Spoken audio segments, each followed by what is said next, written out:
Pour universaliser les données des classeurs Excel, nous proposons d'engager un traitement récursif en VBA Access capable de convertir tous les fichiers Excel d'un dossier en fichiers CSV. C'est ainsi que ces informations pourront être interprétées et importées dans n'importe quel autre logiciel. Pour le développement de cette solution, nous suggérons d'œuvrer à partir d'une base de données Access offrant un formulaire avec un bouton pour déclencher l'analyse d'un dossier. Et comme toujours, cette base de données, sous forme de fichier compressé, est offerte au téléchargement depuis le site bombache.fr. Vous le verrez, la décompression fournit effectivement le fichier de la base de données avec un sous-dossier nommé source. Ce dernier héberge des classeurs Excel à transformer en fichier CSV. Pour débuter, je vous invite à double-cliquer sur le fichier de la base de données pour l'ouvrir dans Access, ensuite à cliquer sur le bouton Activer le contenu du bandeau de sécurité pour libérer les ressources, et dans l'enchaînement, depuis le volet de navigation, à double-cliquer sur le formulaire F-Export pour l'exécuter. Ce formulaire est très simple, il accueille seulement un gros bouton destiné à déclencher le code VBA de conversion, celui-ci. Pour débuter, nous devons créer la procédure de code VBA à associer à ce bouton. Pour cela, à gauche du ruban accueil, je vous propose de cliquer sur la flèche du bouton affichage. Dans les propositions, de cliquer sur le mode création. Sur le formulaire en conception, de cliquer sur le bouton pour le sélectionner. Dans l'enchaînement, nous allons activer l'onglet événement de sa feuille de propriété pour pouvoir cliquer sur le petit bouton associé à son événement au clic, celui-ci. Et dans la boîte de dialogue qui suit, nous choisissons le générateur de code que nous validons par le bouton OK. De fait, nous basculons dans l'éditeur VBA Access entre les bornes de la procédure événementielle, parcourir, clic. C'est bien elle qui se déclenchera au clic sur le bouton nommé parcourir. Nous allons devoir communiquer avec l'utilisateur pour qu'il puisse désigner le dossier à traiter par le biais d'une boîte de dialogue Office. De plus, et pour la conversion en CSV, nous allons exploiter des attributs spécifiques du VBA Excel. En conséquence, 2 librairies externes doivent être ajoutées au projet. Pour cela, en haut de l'éditeur VBA Access, nous allons cliquer sur le menu Outils pour choisir l'option Référence, et dans la boîte de dialogue qui suit, par ordre alphabétique, nous allons tout d'abord cocher la case de la librairie faisant référence à Microsoft Excel. Vous voyez qui est ici 16.0 Object Library, mais ce n'est pas terminé. Nous allons descendre un peu plus bas pour pouvoir ensuite cocher la case de la référence à Microsoft Office 16.0 Object Library. Il s'agit respectivement donc des librairies Microsoft Excel et Microsoft Office. Et encore une fois, le numéro 16.0 dépend de la version de votre Office. Il est maintenant temps d'implémenter la procédure. Et pour cela, nous devons commencer par déclarer les variables nécessaires. Nous avons notamment besoin d'objets pour piloter la boîte de dialogue des dossiers, pour manipuler les fichiers du système, mais aussi pour piloter une instance d'Excel, afin de représenter chaque classeur que nous traiterons.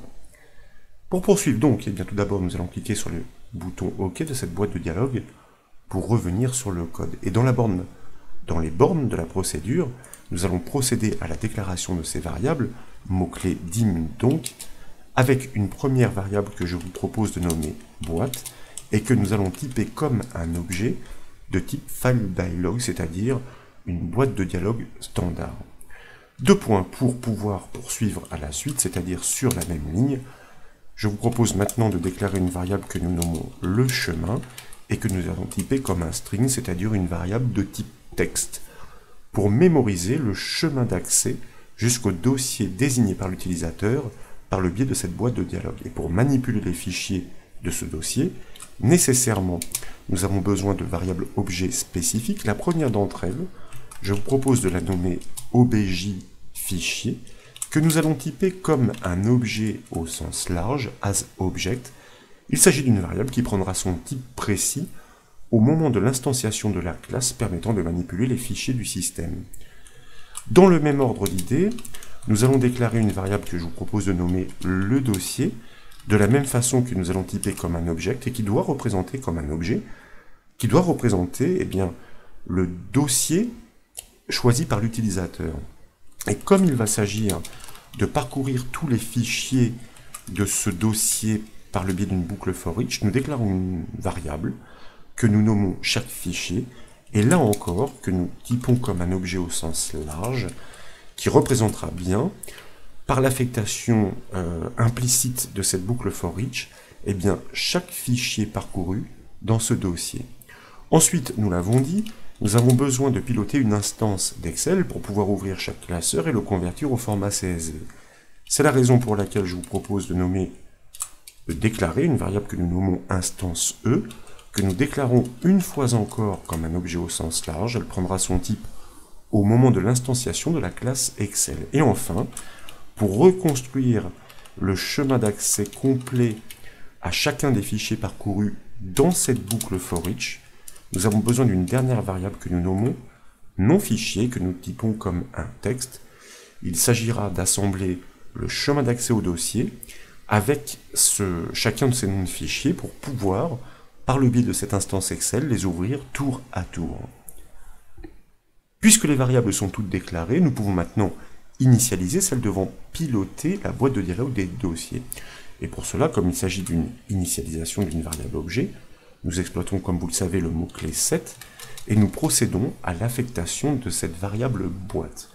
L'objet application propose, eh bien, si vous voulez, la propriété file dialog, qui, selon le paramètre qui lui est passé, donc dans les parenthèses, permet de piloter des boîtes de dialogue d'ouverture, d'enregistrement, ou encore, voyez-vous, de manipulation des fichiers, file picker, ou des dossiers, folder picker. Nous souhaitons pouvoir désigner un dossier. Donc, nous choisissons la valeur MSO file dialog folder picker. Et nous fermons la parenthèse de cette propriété. Désormais, notre objet boîte, qui a instancié cette classe, a hérité des propriétés et méthodes pour piloter cette boîte de dialogue. Si elle est effectivement ouverte, donc nous allons exploiter, et comme vous le voyez, elle a bien hérité des propriétés et méthodes, donc nous exploitons la méthode show. Si elle est effectivement ouverte, eh bien cette boîte de dialogue va renvoyer une valeur. Cette valeur n'est autre que le chemin d'accès au dossier cliqué par l'utilisateur. Eh bien nous allons en profiter pour le stocker dans la variable le chemin qui était prévu à cet effet. Et pour cela, notre objet de boîte de dialogue propose une collection qui se nomme Selected Items. Par défaut, cette collection représente tous les dossiers sélectionnés par l'utilisateur. Mais nous n'avons pas, engagé de paramétrage par le code VBA pour permettre la multisélection. Donc nous savons que nécessairement seul un dossier est bien défini. Il se situe à la position 1 et nous pointons dessus en passant le paramètre 1 à cette collection. Néanmoins, rien n'empêche à ce stade à l'utilisateur de cliquer sur le bouton annuler afin d'avorter la procédure. C'est la raison pour laquelle nous décidons de poursuivre le traitement si et seulement si, eh bien, le chemin d'accès au dossier est bien défini. Pour cela, nous engageons un test avec une instruction conditionnelle pour savoir si cette variable le chemin n'est pas vide, en d'autres termes que bien, le dossier a bien été sélectionné par l'utilisateur et nous prenons soin de borner notre instruction conditionnelle. Maintenant, il est temps d'initialiser les objets devant permettre de manipuler les fichiers et dossiers du disque, ainsi que l'objet devant représenter une instance d'Excel. Donc, eh bien, dans les bornes de l'instruction conditionnelle, mot-clé set, nous procédons à ces initialisations en commençant par la variable parent, l'objet parent, obj fichier. Nous l'avons dit, nous allons exploiter une fois encore la fonction VBA createObject qui permet d'instancier des classes selon le paramètre qui lui est passé, la valeur du paramètre qui lui est passé. Et avec la valeur scripting file, alors file avec un Y, autant pour moi, avec un I bien sûr, le Y intervient dans le système, file system object, eh bien, nous instancions la classe qui permet d'hériter des propriétés et méthodes pour manipuler tout simplement les fichiers et dossiers du disque. Scripting, file, system, object. Dans l'enchaînement précisément, eh bien, grâce à l'une de ces méthodes héritées, nous allons pouvoir initialiser notre variable le dossier. Son objectif est de pointer sur le dossier précisé par l'utilisateur, donc en tant qu'objet. Et comme nous le disions, eh bien désormais, notre variable obj fichier propose la méthode getFolder qui parle d'elle-même, qui permet de récupérer un dossier, de pointer sur un dossier en fonction du chemin qui lui est, passé entre paramètres. Ce chemin est bien mémorisé dans la variable le chemin. Puis nous devons bien sûr initialiser notre variable instance E pour créer une nouvelle instance d'Excel, toujours par le biais de notre fonction VBA createObject, mais bien sûr la valeur du paramètre change, il s'agit de la valeur excel.application. Et dans l'enchaînement, puisque notre variable instance E, notre objet instance E a hérité des propriétés méthode, eh bien nous pouvons effectivement piloter Excel, et pour cela nous allons commencer par exploiter sa propriété visible que nous réglons à false. Pourquoi? Eh bien tout simplement parce que par défaut, si nous souhaitons manipuler des fichiers Excel par une instance gérée par le code VBA, eh bien ces fichiers vont s'ouvrir, vont s'afficher à l'écran. Ce que nous avons réalisé à l'occasion de précédents développements. Dans ce cas précis, il s'agit d'une conversion de masse, et nous souhaitons que ce traitement se réalise en tâche de fond. Donc en mémoire, il n'est pas question d'ouvrir une fenêtre Excel, c'est la raison pour laquelle nous réglons cette propriété visible à false. Tous les objets étant réglés, il est temps de parcourir chaque fichier du dossier désigné pour traiter les classeurs Excel qui le renferment. C'est la raison pour laquelle, à la suite, donc, dans l'instruction conditionnelle, eh bien, nous allons créer une boucle for each pour chaque, c'est-à-dire pour parcourir chaque fichier du dossier grâce à notre variable chaque fichier qui va prendre son type comme nous le précisions précédemment par l'affectation implicite que nous allons réaliser désormais avec notre variable le dossier qui pointe, je vous le rappelle, sur le dossier défini par l'utilisateur, alors pas le dossier, sinon vous voyez, eh bien le code n'aurait pas fonctionné, et qui propose une collection qui se nomme Files, et cette collection parle d'elle-même, elle représente tous les fichiers qui sont contenus dans le dossier ainsi désigné, et donc notre variable chaque fichier, par le biais de cette boucle, va pouvoir les parcourir tous, sauf que nous ne souhaitons traiter que les fichiers Excel si d'aventure d'autres étaient présents. C'est la raison pour laquelle, grâce à la fonction VBA write, nous allons tester l'extension de chacun de ces fichiers. Une erreur va être générée puisque je sors de l'instruction que je suis en train de coder qui n'est pas terminée pour aller prélever eh bien, un fragment de manière à ne pas avoir à le reproduire. Donc le nom de chacun des fichiers est renvoyé par la propriété name. L'extension est codée sur 5 caractères. Elle doit nécessairement être égale à la suite de caractères .xlsx.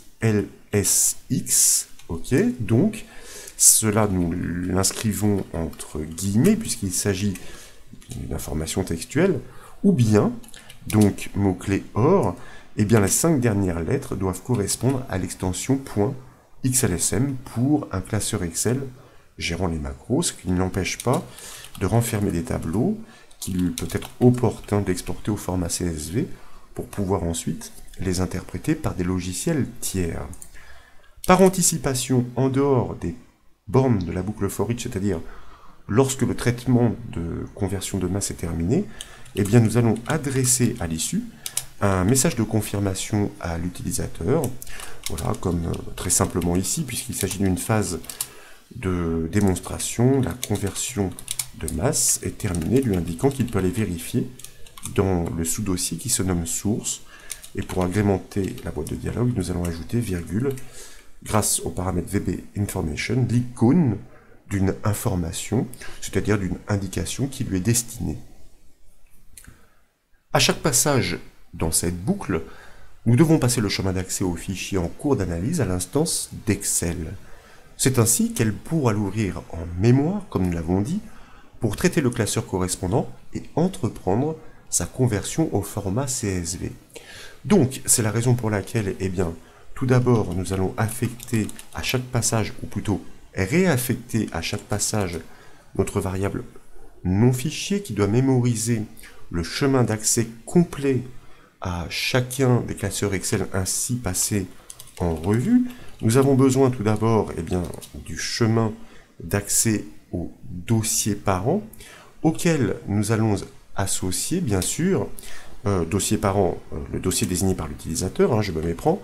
Nous allons associer un anti-slash pour pouvoir entrer précisément dans ce sous-dossier et ainsi désigner le fichier en cours d'analyse grâce à la propriété name de notre objet chaque fichier.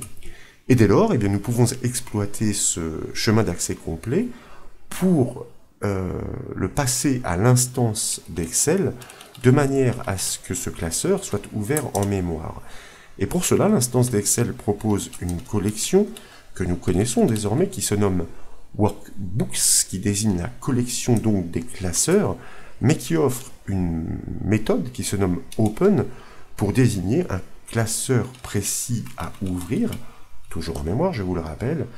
Ce classeur précis à ouvrir, nous le spécifions par son chemin d'accès complet que nous passons en paramètre de cette méthode. Et c'est maintenant une méthode de sauvegarde avec un attribut spécifique qui permet d'exercer la conversion de chaque classeur ouvert en mémoire tour à tour. Cet attribut en question est interprété grâce à la référence à Excel que nous avons ajoutée au projet VBA Access.